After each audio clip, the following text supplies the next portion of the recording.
From Pacifica, this is Democracy Now! We're in these two eras in which the possibility of human survival is very much at stake.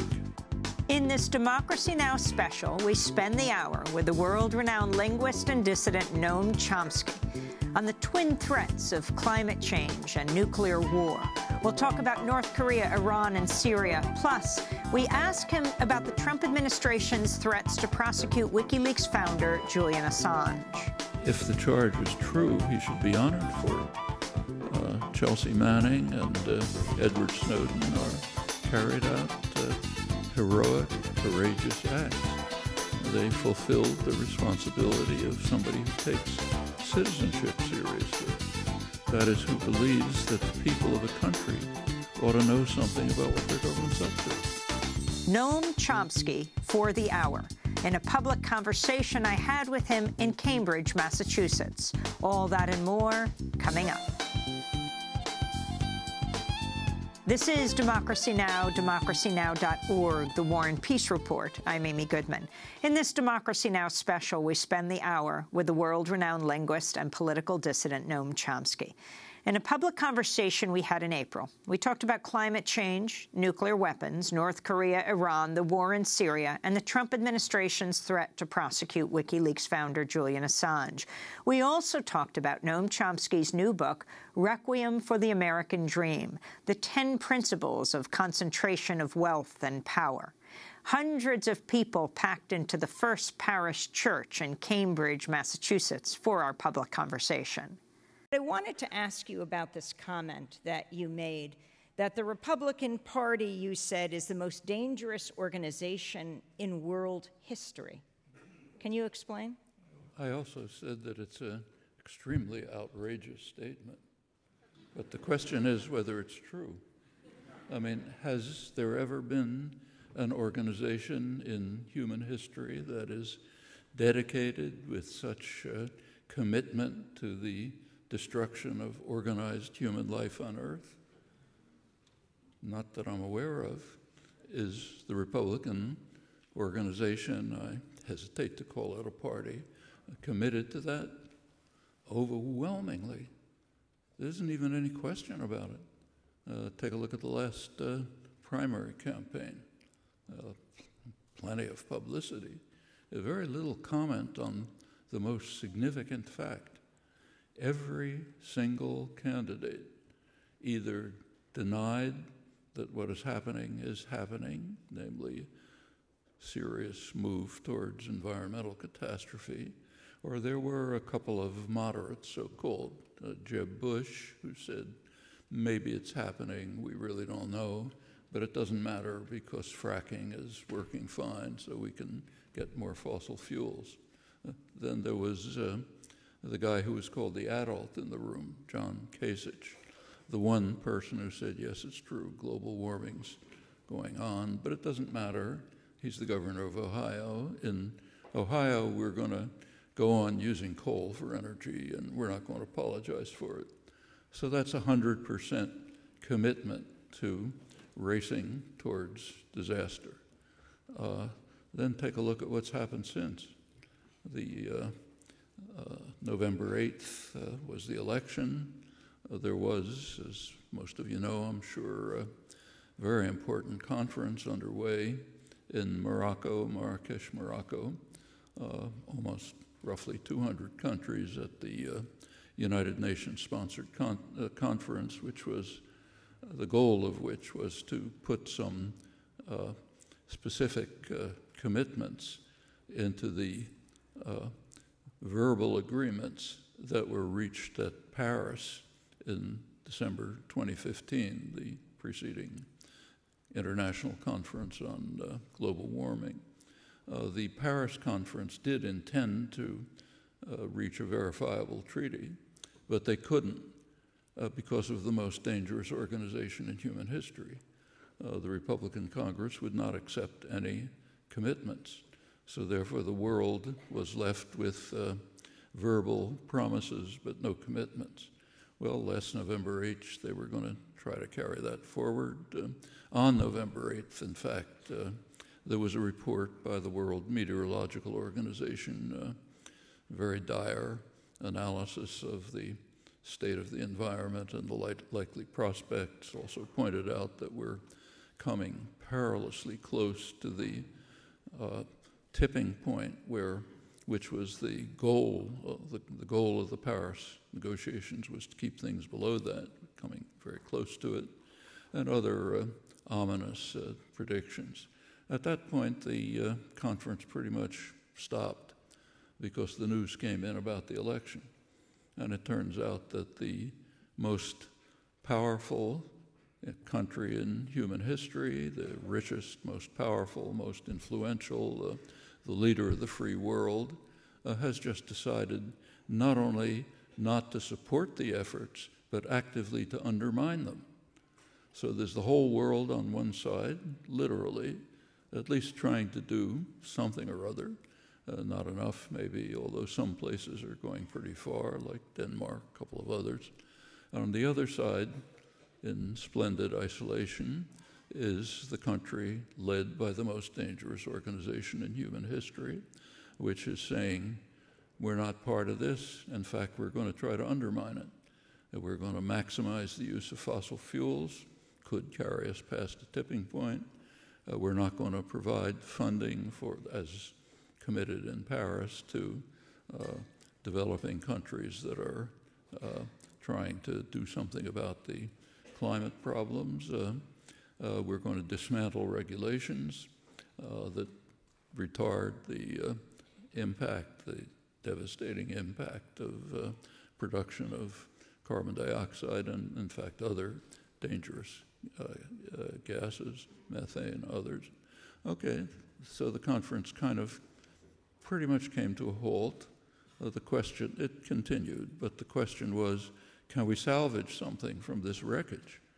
And pretty amazingly, the countries of the world were looking for salvation to a different country, China. Here we have a world looking for salvation to China, of all places, when the United States is the wrecking machine that's threatening destruction, with all three branches of government in the hands of the most dangerous organization in human history. And I don't have to go through what's happened since, but in general, the cabinet appointments are designed to assign to people whose commitment and beliefs are that it's necessary to destroy everything in their department that could be of any use to human beings and wouldn't just increase profits and power. And they're doing it very systematically, one after another. EPA, Environmental Protection Agency, has been very sharply cut. Actually, the main department that's concerned with environmental issues is the Department of Energy, which also had very sharp cuts, particularly in the environment-related programs. In fact, there's even a ban on posting and publishing information and material about this. And this is not just at the national level. The Republican Party, whatever you want to call it, has been doing this at every level.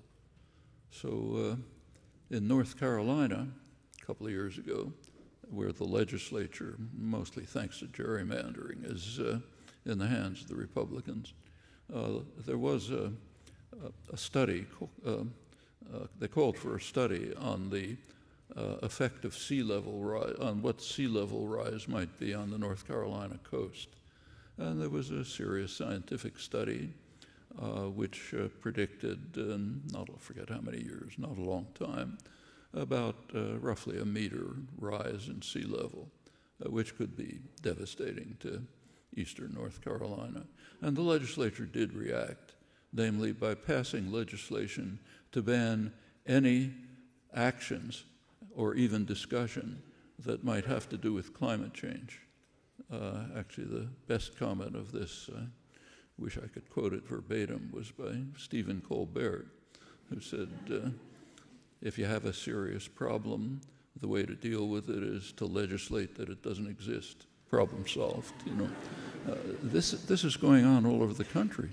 And it's not just It's not simply climate change, that's bad enough, but there's another huge specter that we're kind of trying to survive under, and that's nuclear war. That's a whole other story. Here, both the Obama administration and increasingly Trump are radically increasing that danger. The threat of the of the new developments is captured very effectively in the best simple monitor of the state of the world established at the beginning of the nuclear age by the Bulletin of Atomic Scientists. I'm sure you all know about this, but the Bulletin of Atomic Scientists regularly brings together a group of scientists, political analysts, others, very serious people, to try to give some kind of estimate of what the situation of the world is. The question is, how close are we to termination of the species? And they have a clock, the doomsday clock. When it hits midnight, we're finished. End of the human species and much else. And the question every year is, how far is the minute hand from midnight? Well, at the beginning, in 1947, beginning of the nuclear age, it was placed at 7 minutes to midnight. It's been moving up and back ever since. The closest it's come to midnight was 1953. 1953, the United States and Russia both exploded hydrogen bombs, which are extremely serious threat to survival. Intercontinental ballistic missiles were all being developed. This, in fact, was the first serious threat to the security of the United States. There's an interesting story behind that, but I'll put it aside unless there's time to talk about it. But then it came to 2 minutes to midnight, and it's been moving up and back since. 2 years ago, 2014, I think it was, the analysts took into account for the first time something that had been ignored, the fact that the nuclear age, the beginning of the nuclear age, coincided with the beginning of a new geological epoch, the so-called Anthropocene. There's been some debate about the epoch in which human activity is drastically affecting the general environment. There's been debate about its inception, but the World Geological Organization has recently determined that it's about the same time as the beginning of the nuclear age.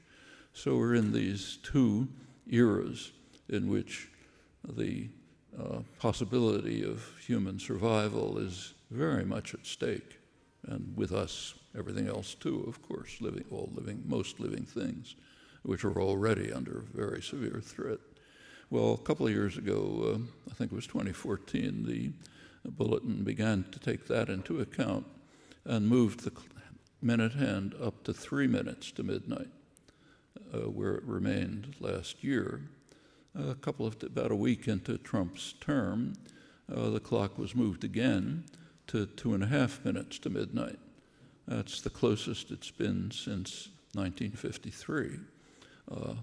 And that means extermination of the species is very much an open question.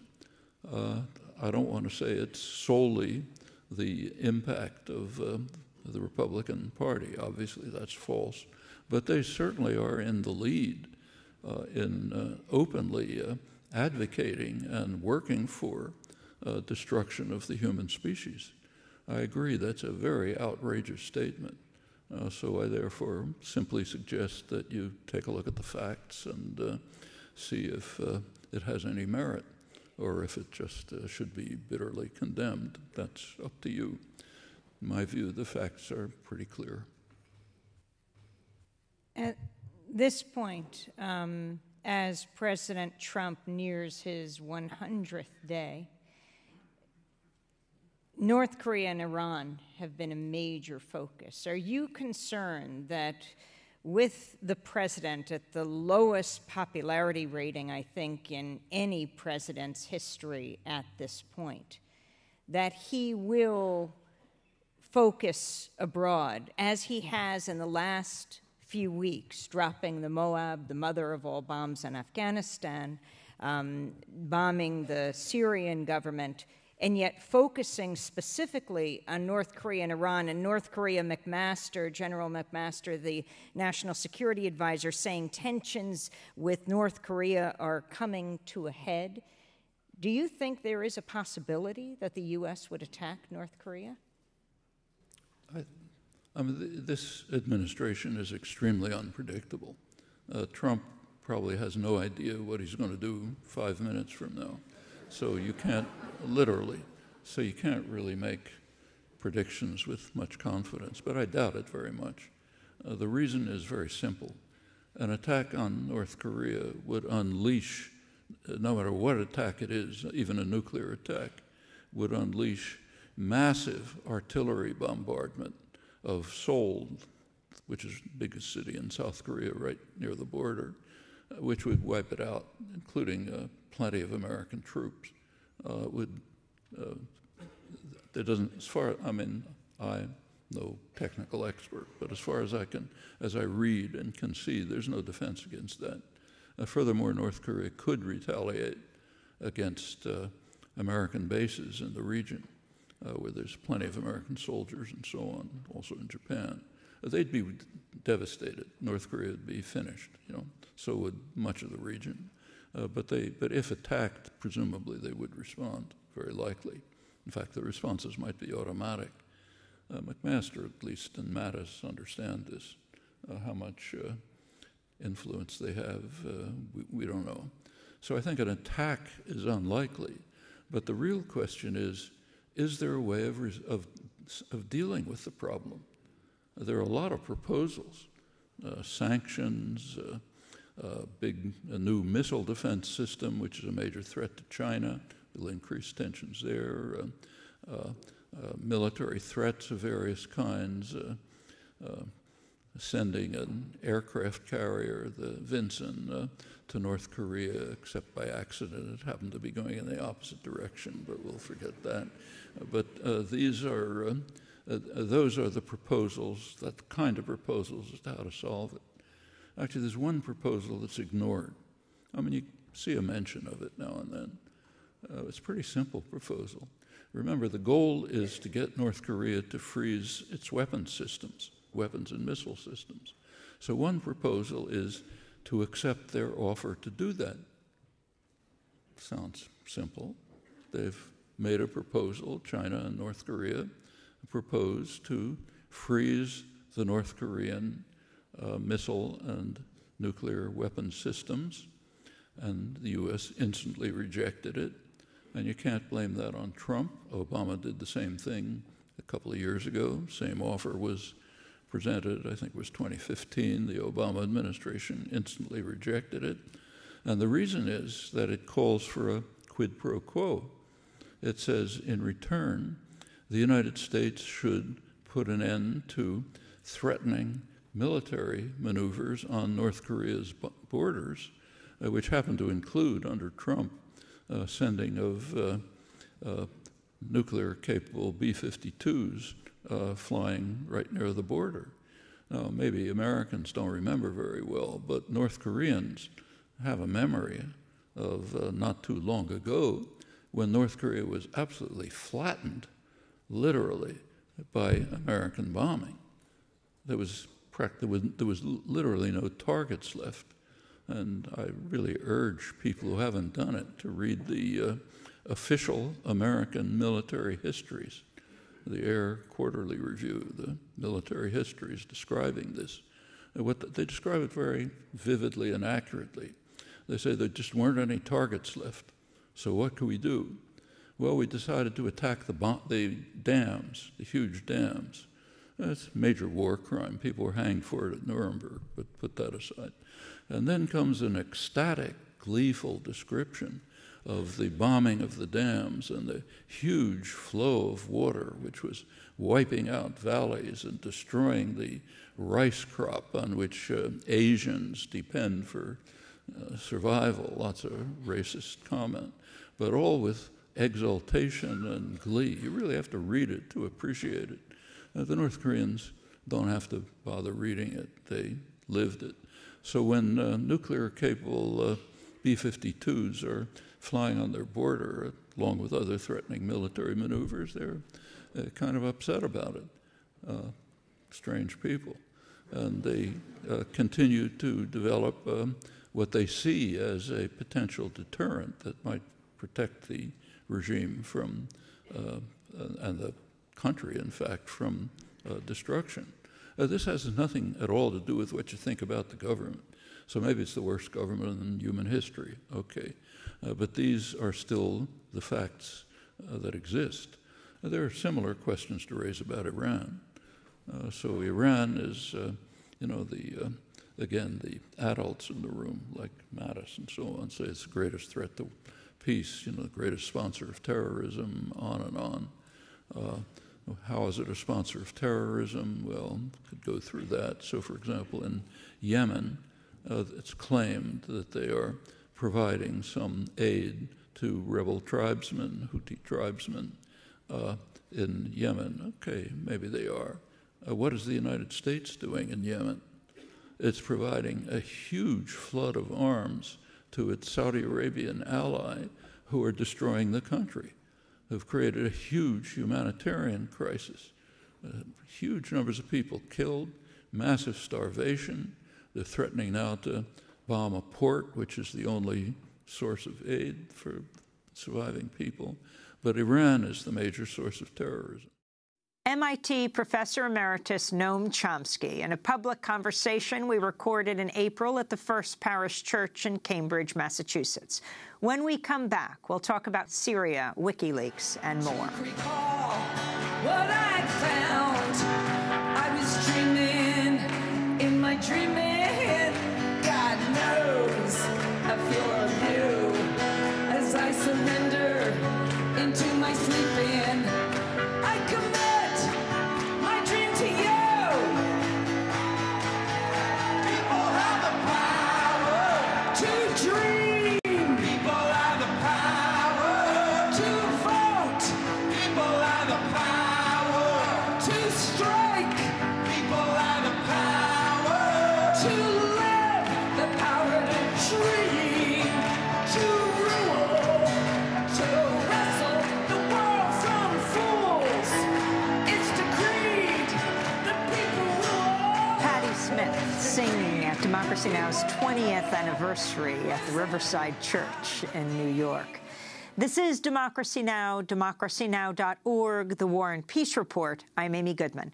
As we return to my public conversation with Noam Chomsky, the acclaimed linguist and dissident, professor emeritus at the Massachusetts Institute of Technology, we recorded this in April at the First Parish Church in Cambridge, Massachusetts. Hundreds of people packed into the church.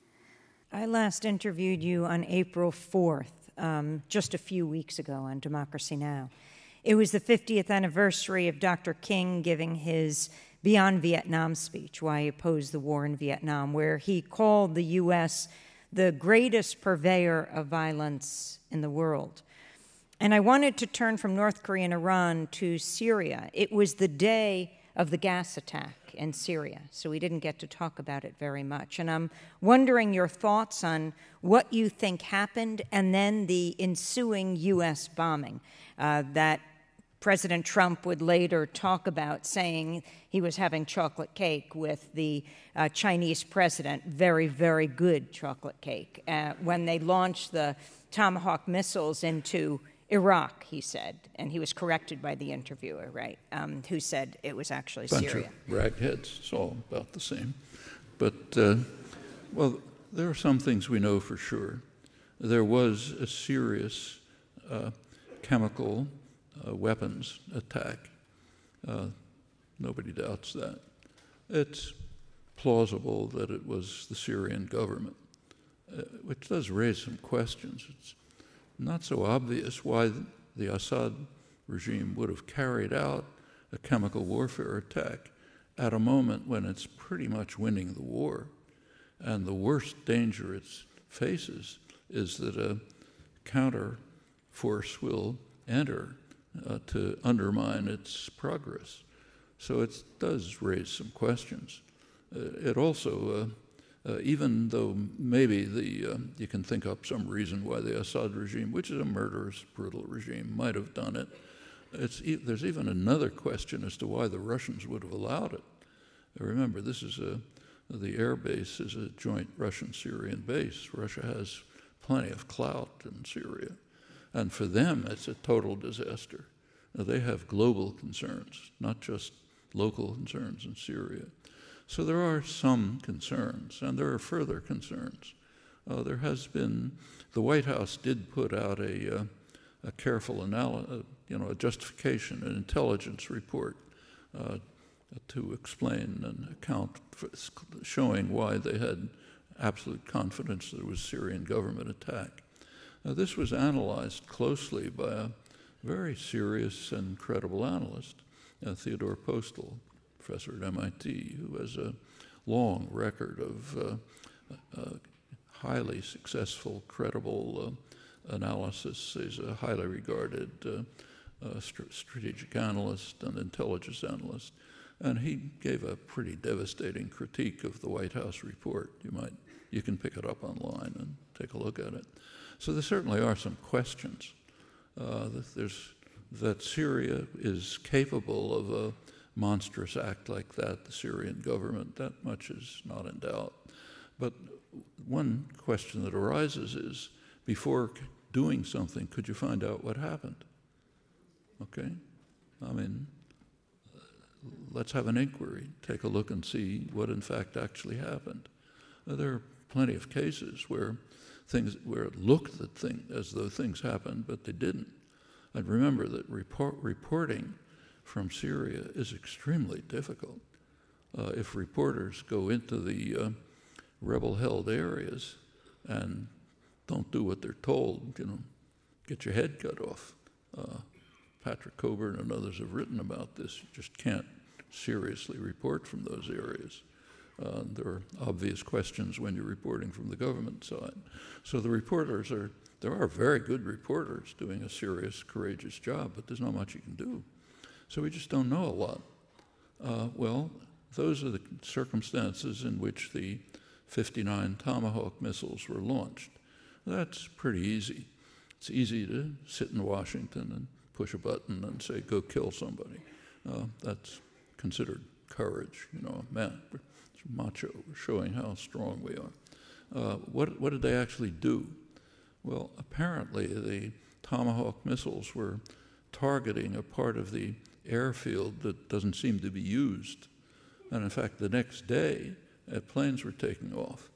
And in fact, the village that was attacked by the chemical weapons has been even more heavily attacked by straight bombing from the Assad government after the 59 Tomahawk missiles. So whatever they were intended to do doesn't seem to have anything to do with Syria. I suspect that what they were intended to do was pretty much what you described, to shore up Trump's image, as I think it was Nikki Haley at the UN said, there's a new sheriff in town. So now we've got Wyatt Earp, pulling out his gun and getting rid of the bad guys, no more of this soft stuff. So it was probably an attempt to shore up that image, pretty much like the bomb in Afghanistan. Nobody knows what it was for, what it had to do with. Probably destroyed a large part of Afghanistan. Shortly after that, there was an incredibly brutal and successful Taliban attack, which killed a couple hundred recruits, most of them unarmed, young draftees, didn't know what they were doing. It was so bad that the defense minister resigned. Doesn't seem to have any effect on. It was supposedly aimed at ISIS. Maybe it was, maybe it wasn't. They don't seem to be affected by it. So these look like there doesn't seem to be any strategic analysis behind any of these actions, as far as anyone can tell. they seem like kind of about at the level of the Twitters that keep coming out. Something that kind of occurs to me, so why not do it? It's cheap, may kill a lot of people, makes me look good, makes it seem as if I'm defending the country and so on. It's hard to see it as anything but that. That these things help the people of Syria and Iraq is very hard to imagine. What do you think has to be done to solve the crisis, the humanitarian catastrophe in Syria? It's a terrible catastrophe. And, unfortunately, there isn't a lot that can be done about it. There are some things that can be done. I mean, the idea that you can send in the Marines and bomb and so on, that has a small problem. If you do, you probably set off a nuclear war. And not only is Syria destroyed, the rest of Syria, but the rest of the world too.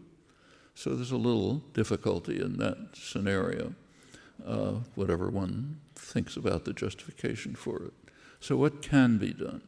Well, one thing that can be done, which is really easy, very easy, is to take care of the people fleeing from this disaster. I mean, there are huge numbers of people fleeing from the disaster. What do we do about them? Make sure they don't come here, kind of like people fleeing from, my relatives, in fact, trying to flee from Eastern Europe and under the Nazis, when the Nazis were coming along. We don't want them, not here, So the Syrians don't come, maybe a tiny trickle, but very few come here. Europe's not that much better, in fact, pretty horrible too. So one thing you could do is just take care of the people who are fleeing the disaster. Another thing you can do is provide humanitarian aid for those in the region. There are countries who are absorbing refugees, remember. Like take Lebanon. It's not a rich country like us, poor country. About 40% of the population are refugees, many of them fleeing from the Israeli wars as far back as 48. A huge number of Syrians. Jordan, another poor country, has absorbed a huge number of refugees. Turkey has a couple of million. Iran has accepted refugees. So there are poor countries that are accommodating refugees, but not the rich countries. The rich countries, it's not our business, certainly not us. It's even a more serious problem for us, moral problem with regard to Central America, but let's keep to Syria. So another thing you do is provide badly needed aid and assistance for those who have succeeded in fleeing the disaster or who remain in parts of Syria where survival is possible, but are living under horrible conditions. Now, that's all cheap and easy. Tiny fraction of increasing the military budget to cause more destruction. Noam, I wanted to, before we get to your book, your latest book, ask you about this latest development in the United States. The director of the Central Intelligence Agency gave his first major address, and he focused on WikiLeaks. And it looks like now the U.S. is preparing an arrest warrant for Julian Assange, who's been holed up in the Ecuadorian embassy in London for almost 5 years now. Pompeo calling WikiLeaks a hostile non-state intelligence service, calling Julian Assange himself a demon, and said he's not protected by the First Amendment. Your thoughts? Well, I think it speaks for itself. WikiLeaks has released lots of information that governments don't like. It's overwhelmingly information that citizens should have. It's information about what their governments are doing. And perfectly natural that systems of power don't want to be exposed. So they'll do what they can to prevent exposure. I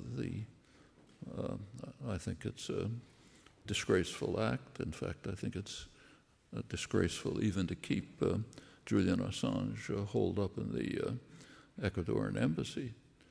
He's I did visit him there once, but you can guess yourself. It's in many ways worse than imprisonment. At least if you're in prison, you can see other prisoners, and you can get out and look at the sunshine now and then. He's in a small apartment where you can't go out, go to the balcony, but that's about it. The small basically a couple of rooms inside a small apartment. It's not a big embassy. The embassy is like a kind of an apartment in London, surrounded by police and so on. There's been no credible basis for any of this, and to go on to try to raise it to the level of criminal prosecutions, I think is, again, one of these efforts to look tough at home, and the kind of effort that a government would carry out that is dedicated to trying to protect itself from exposure of facts that citizens should have, but systems of power don't want them to have. I think that's the crucial issue. The suggestions are it has to do with his aiding and abetting perhaps Chelsea Manning and also Edward Snowden. In doing that with Edward Snowden, which he openly admits, while he's trapped in the Ecuadorian embassy. If the charge is true, he should be honored for it. Chelsea Manning and Edward Snowden are carried out heroic, courageous acts. They fulfilled the responsibility of somebody who takes citizenship seriously. That is, who believes that the people of a country ought to know something about what their government's up to. Okay? Like if their government is carrying out murderous, brutal attacks in Iraq, people should know about it. Takes us back to Martin Luther King's talk in 1967. If the government is, and corporations too, incidentally, are listening in to your telephone conversations and what you're doing, tapping this discussion and so on, we should know about it. Governments have no right to do things like that. And people should know about it. And if they think it's okay, fine, let them decide, not do it in secret. I think people wouldn't agree to it. That's why it's kept secret. Why else keep it secret, And these are people who exposed it at great risk to themselves. So those are heroic, courageous acts. If WikiLeaks was abetting them, more power to them. That's what they should be doing. I mean, President Trump endorsed WikiLeaks, right? He said, "I love WikiLeaks" during the campaign. When it was releasing things that he liked. Any system of power will do that. You release information that I like, it's great, but I don't want to be exposed. Professor Noam Chomsky, in conversation in April at the First Parish Church in Cambridge, Massachusetts. When we come back, he'll talk about the media's coverage of the Trump administration and his new book, Requiem for the American Dream, the 10 Principles of Concentration of Wealth and Power. We'll be back in a minute. Man built a railroad, man gotta move. Man made a record, put a needle to the groove. Man been up, and man been down. Now man don't want no one around.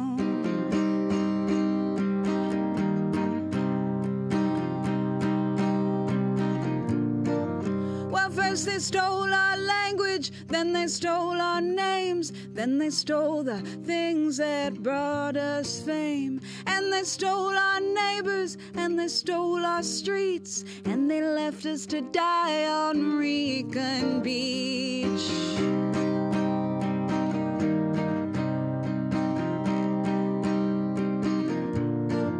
Well, you can take my life, but don't take my... Alinda Segura of Hooray for the Riff Raff singing Recon Beach. Here in our studios at Democracy Now! This is Democracy Now!, democracynow.org, the War and Peace Report. I'm Amy Goodman. As we return to our public conversation with the acclaimed linguist and dissident Noam Chomsky, it was recorded in April at the First Parish Church in Cambridge, Massachusetts. Speaking of entities that President Trump doesn't like, He calls the press the enemy of the American people, the enemy of the people. Can you assess, as the media assesses President Trump in his first 100 days, the media's behavior? Well, I think the media has fallen over backwards to try to give him some protection and leeway. I mean, there are things that are so ludicrous and outrageous that a reporter simply can't keep from saying something about them. Like there's one ridiculous claim after another that comes out of the tweets, 3 million illegal undocumented refugees voted for Clinton. Obama wiretapped the Trump Tower, one after another. My sense is, this is just a guess, that this is a media strategy, that it's the Bannon, Trump, Spicer strategy to try to keep attention focused on one or another form of lunacy, but not look at what's actually happening. And what's actually happening is that Paul Ryan and his associates behind the scenes are systematically and carefully dismantling every element of government that is of any benefit to people and that doesn't maximize corporate power and profit. I mean, the dedication of the Republican leadership, especially the Ryan-type leadership, their dedication to slavish servility to corporate power and wealth is just phenomenal. I mean, read this morning's business pages. Their latest step is to try to prevent exposure of complaints against banks that carry out improper activities. It is possible now, thanks to the Consumer Protection Act, for people to criticize when they think a bank has carried out some improper activity. But we got to keep that silent, because we have to protect corporations from any exposure of criminal activities they might carry out. I mean, down to that level. In fact, everywhere you look, I mean, the healthcare proposal was so shocking that it was a proposal basically to cut taxes for the rich and to ensure that poor and middle-class people who voted for Trump, in fact, don't get medical aid. As you saw, of course, the Congressional Budget Office estimated 24 million additional people uninsured. There was an analysis of that by Steffi Woolhandler and David Himmelstein, two health specialists, just studying the relationship between lack of insurance and deaths. There's plenty of evidence about that. And it turns out that would have meant about 45,000 additional deaths a year. Well, that's okay as long as you cut taxes for the rich. And step by step, that's what's happening behind the facade of Trumpisms and Spicer antics before the press. And the press is pretty much falling for it. That's what they focus on, not what's being carried out. There is, of course, criticism, mild criticism of outrageous lies, but I think that just plays the game. That's what the lies are for. Then you can yell about the liberal press that is trying to undermine us. It's all a kind of a desperate effort to keep a con game going. Trump does have a base, a voter base. He's kicking them in the face with abandon. And the idea is, how do you hold on to them while you're doing this? Not an easy trick.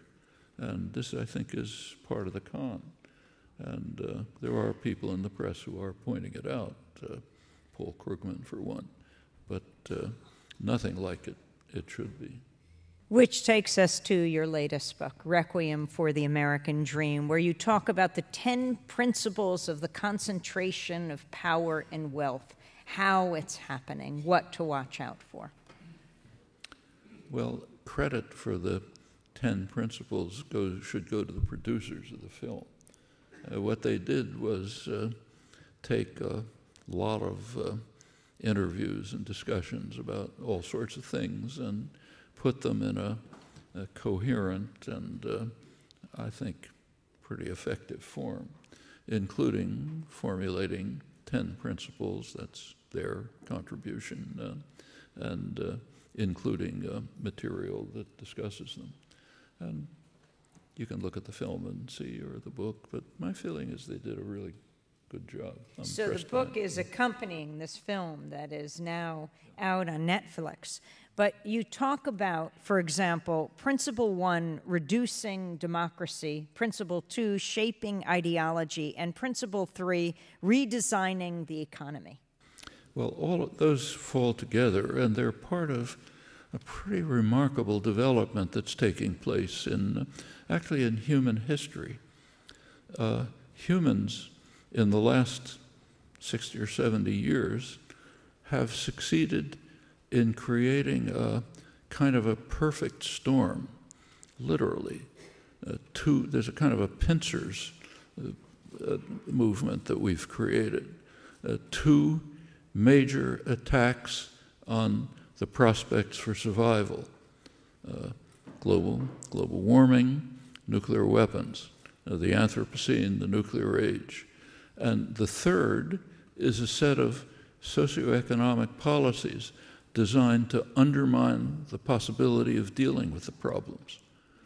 The problems could be dealt with only in a functioning democracy of engaged, informed people who could make decisions, who would be informed and could make decisions to deal with the crises. But the so-called neoliberal programs of the past generation, sort of somewhat market-oriented programs designed to undermine the institutions, the governmental and popular institutions that might deal with these issues, all a unit. One result is a very significant decline in democracy. You can see it which is almost built into the policies. It's perfectly built. You can't carry out economic policies of the type that have been implemented in the past generation in a functioning democracy. That's impossible. I mean, just take a look at the numbers. The neoliberal programs were basically taking off right around 1980. It started a little with the late Carter, escalated under Reagan, went on more under Clinton, and so on. 2007 was the peak of supposed success. This is right before the crash. A lot of euphoria among economists, political analysts about the great achievements of neoclassical economics, of the great moderation, the neoliberal programs, dismantling of regulations, all these great successes. 2007. What was happening to American working people at that time? In 2007, wages, real wages, were lower than they had been in 1979 when the experiment took off. In fact, for the majority of the population, it's a period of stagnation or decline. Benefits have declined. People had been, some of the reasons were explained by Alan Greenspan, head of the Federal Reserve, who was charged pretty much of managing the economy.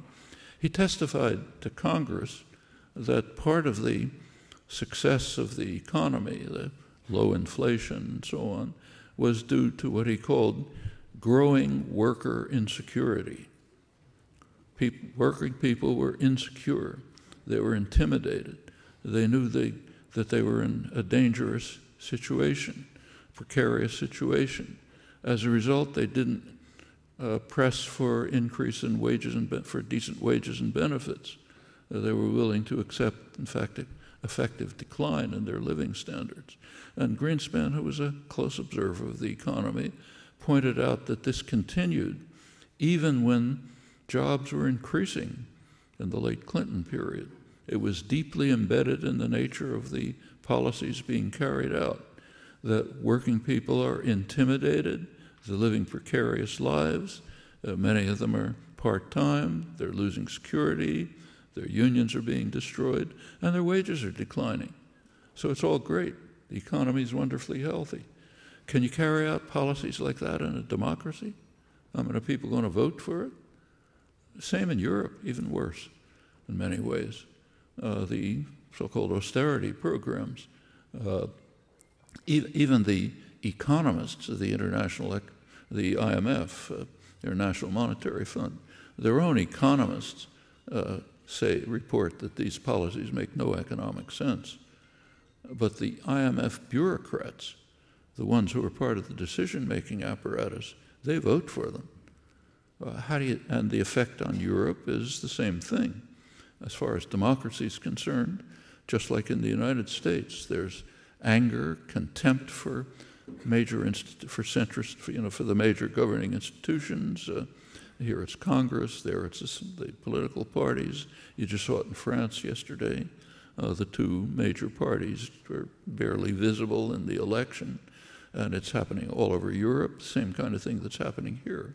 I mean, here it's happening in a way which is almost farcical because of the kind of actions carried out by the leadership. In Europe, it's being pursued in a way which is really ominous. I mean, you don't have to look far back to find a time when fascist parties actually had power in Europe, and we know what happened. And now there are neo-fascist parties with fascist roots often, which are pretty close to power, even in places like Austria and Germany, which have some memories about. France as well was, under the Nazis, was a very pro-Nazi country. The Vichy government was rounding up Jews faster than the Germans wanted them. A really ugly record. And seeing these things come back, or just seeing a situation in which, according to recent polls, a majority of Europeans think there should be no more Muslims in Europe.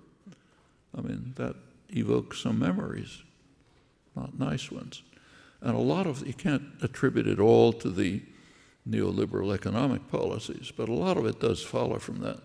When you impose on people circumstances of this kind, you have to make sure that they have no way of responding politically.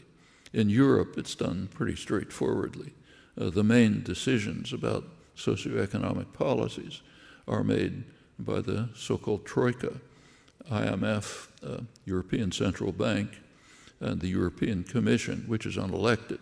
So three unelected bodies, they make the decisions.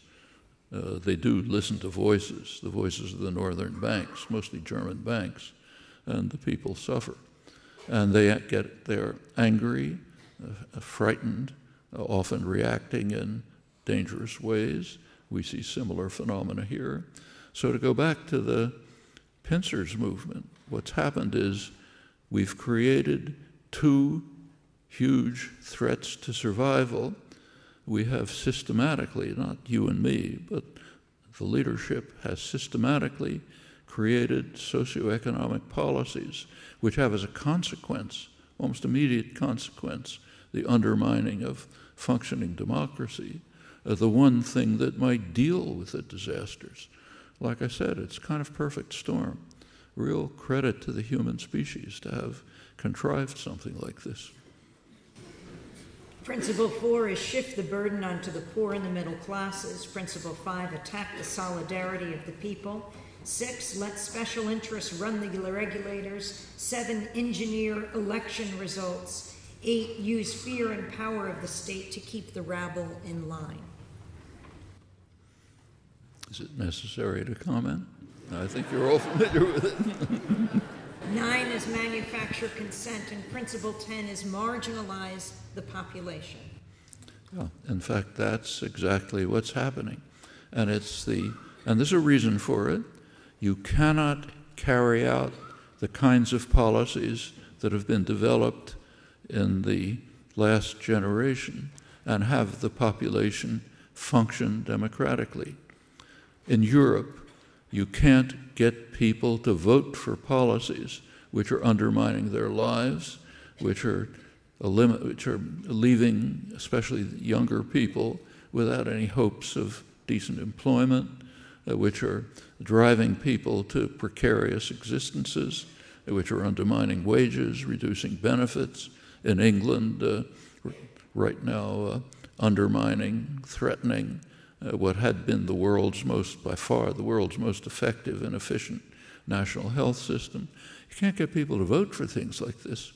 So what you have to do is marginalize them in one way or another, turn them against each other, turn their anger against vulnerable people. That's a standard technique. Get people to, don't look at the people who are really doing this to you. Look at the ones who are more vulnerable, immigrants, the poor, Muslims, blacks, anybody. We're familiar with that too. There's not a slight history about it. So sure, it's like an almost logical consequence of the socioeconomic policies which have been imposed and lauded, in fact, by elites, including liberal elites. A lot of this was done, let's say, by the Clinton administration.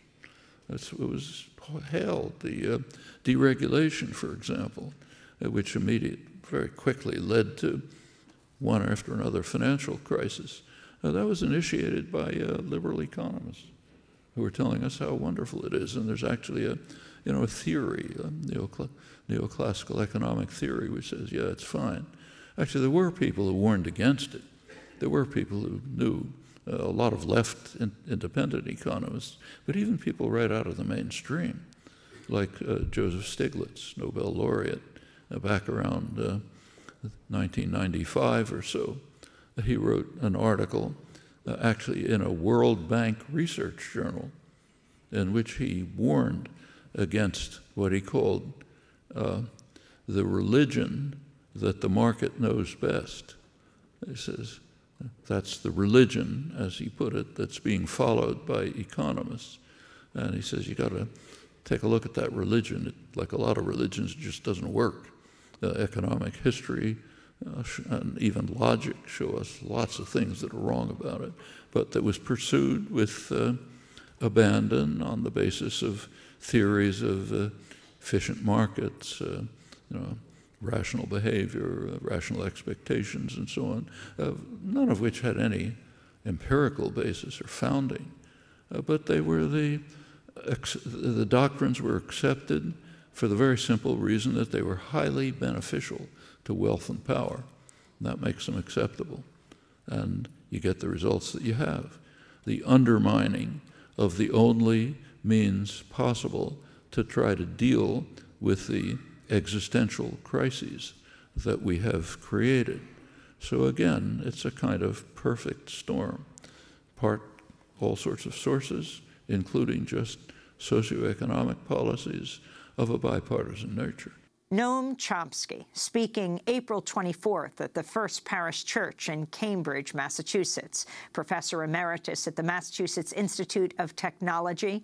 His latest book, Requiem for the American Dream. And that does it for today's show. If you'd like to get a DVD copy, you can go to democracynow.org. Also, you can go there to read the transcript or get any video or audio podcast of any of our shows. Democracy Now! Is produced by Mike Burke, Dina Guzder, Nermeen Sheikh, Carla Wills, Laura Gottesdiener, Sam Alkoff, John Hamilton, Ravi Karen, Hani Massoud, Charina Nadura, and Andre Lewis. Mike DeFilippo, Miguel Noguera, and Paul Huckabee are engineers. Special thanks to Becca Staley and Julie Crosby. I'm Amy Goodman. Thanks so much for joining us.